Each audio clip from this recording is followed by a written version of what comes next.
तो कहानी की शुरुआत होती है एक जोरदार धमाके से।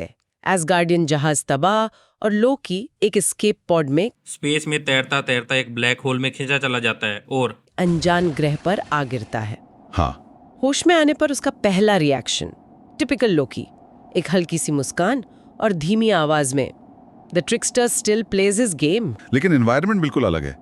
ये एसगार्ड नहीं, अर्थ भी नहीं, ये एक बंजर रेगिस्तान है। हाँ, यहाँ का कॉन्टेक्स्ट एकदम डिफरेंट है। और तुरंत उसका सामना होता है हकीकत से। हाँ बिल्कुल। कुछ हथियारबंद मर्सनरीज आते हैं, घोड़े जैसे एलियन क्रीचर्स पर। उनका इरादा साफ है, लोकी को पकड़ना। शायद मलबे से कुछ लूटने आए होंगे। हाँ, हो सकता है। हाँ। पर लोकी कहाँ हार मानने वाला। वो अपनी डैगर निकालता है, इल्यूजन्स क्रिएट करता है। हाँ, क्लासिक लोकी मूव। कई सारे लोकी बना देता है और उन्हें कंफ्यूज करके भगा देता है।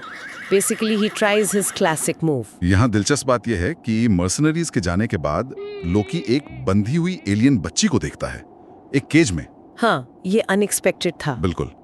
एक पल के लिए वो रुकता है, सोचता है और फिर केज तोड़ देता है। ये उसके कैरेक्टर का एक अलग पहलू दिखाता है। हाँ, स्वार्थ के बीच एक छोटा सा अनपेक्षित कदम। Why did he try to help? ये एक अहम सवाल है। क्या लगता है आपको? देखिए, ये कहना मुश्किल है। हो सकता है ये सिर्फ एक इम्पल्स हो, या शायद बिल्कुल अकेला होने की वजह से उसे कोई कनेक्शन महसूस हुआ हो। या ये भी हो सकता है कि ये भी उसकी कोई चाल हो। शायद उसे लगा हो कि ये बच्ची बाद में काम आ सकती है, पर ये उसके स्टैंडर्ड ऑपरेटिंग प्रोसीजर का हिस्सा तो नहीं लगता। नहीं, बिल्कुल नहीं लगता। खैर, वो बच्ची उसे अपने गांव ले जाती है। टूटी झोपड़ियां, पानी के लिए संघर्ष करते लोग, विलेजर्स उसे शक से देखते हैं। जाहिर है, एक अजनबी जिसके पास अजीब ताकतें हैं। हाँ, और विलेज एल्डर साफ कहता है, काम करोगे तो खाओगे वरना भूखे मरोगे।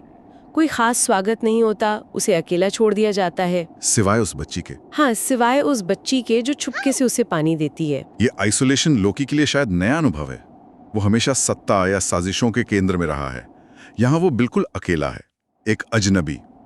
ये स्थिति उसे सोचने पर मजबूर करती होगी, है ना?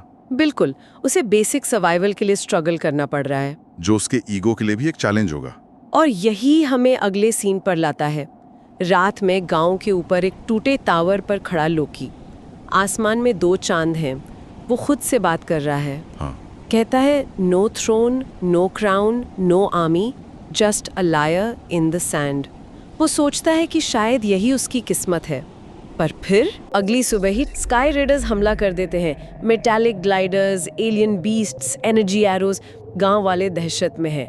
बच्ची बताती है कि ये हर सीजन होता है। वो आते हैं, लूटते हैं और चले जाते हैं। बेचारे गांव वाले बेबस हैं। लोकी कोने में खड़ा सब देख रहा है। उसके अंदर द्वंद्व चल रहा है, क्या उसे दखल देना चाहिए? ये उसकी लड़ाई नहीं है। हाँ, वो चुपचाप निकल सकता था। लेकिन फिर वो मुस्कुराता है और कहता है, Perhaps a god should earn his worship. कुछ बड़ा करने का फैसला।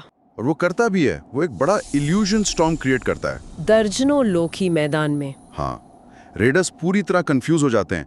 असली लोकी लड़ाई में कूदता है, लीडर को हराता है, बाकी रेडर्स भाग जाते हैं। यहाँ इम्पैक्ट देखने वाला है। पहली बार रेडर्स को पीछे हटना पड़ा।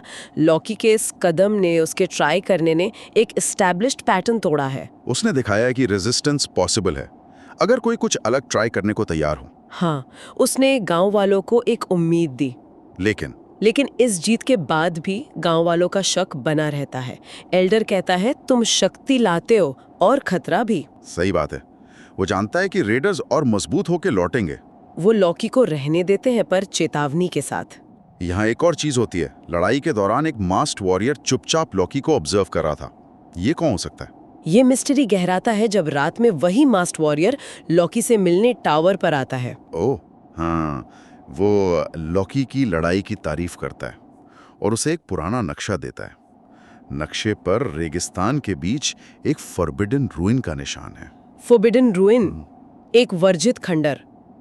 ये क्या है? वॉरियर कहता है, अगर जवाब ढूंढते हो, अगर शक्ति ढूंढते हो, तो इस रास्ते पर जाओ, पर सावधान रहना, वहां देवता भी मरे हैं। देवता भी मरे हैं, वाओ। हाँ, और फिर वो गायब हो जाता है। Now Loki has a choice, एक नया खतरनाक रास्ता जिसे वो ट्राई कर सकता है।